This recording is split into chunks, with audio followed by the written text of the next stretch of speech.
नथो हाणे कदुर तू करे मुंहिंजो हिकु ॾींहुं हुईंदो मूंखे यादि कंदे आमिर अली मीरल कुंभरल रोई पाण खे तूं बर्बाद कंदे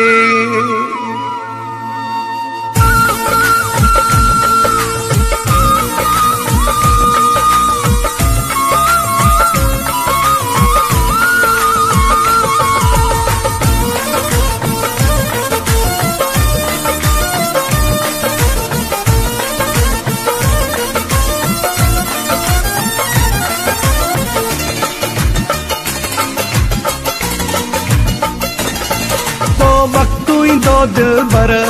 मुखे याद करे रोंदी ॾिसी खाली पंहिंजा घर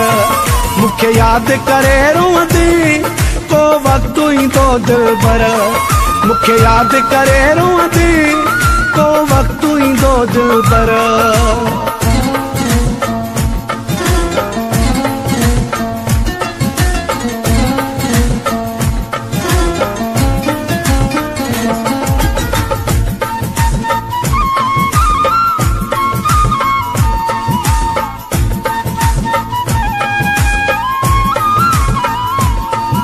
M-Can Production.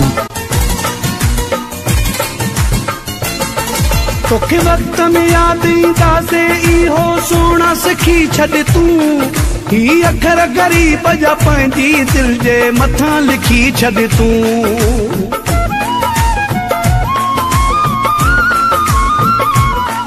तोखे वक्त में याद ईंदासे इहो सोना सिखी छॾ तूं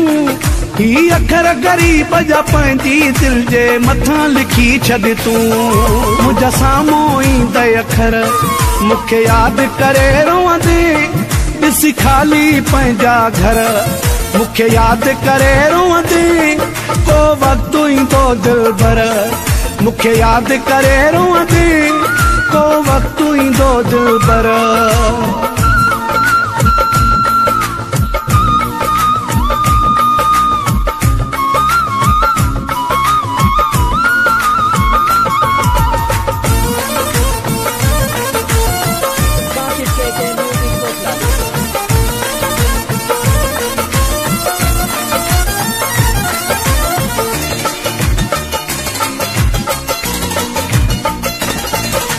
मुझो वजना कदुर करी थो क्या सुख दी ताई तुए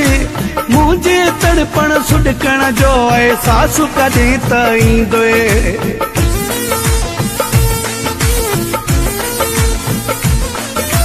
मुझो वजना कदुर करी थो क्या सुख दी ताई तुए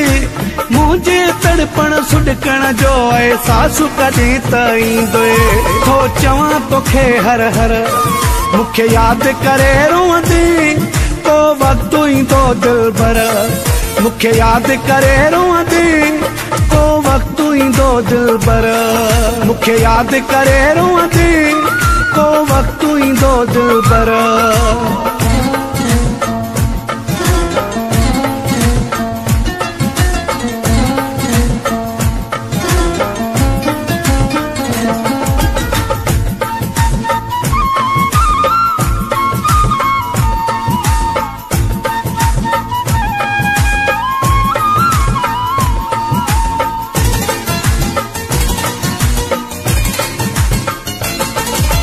बसरे दीन शहाणीअ जो सफ़र साड़े हाँ छॾियो थी सूर मथां मूंखे सूर ॾेई सुण फाड़े हाँ छॾियो थी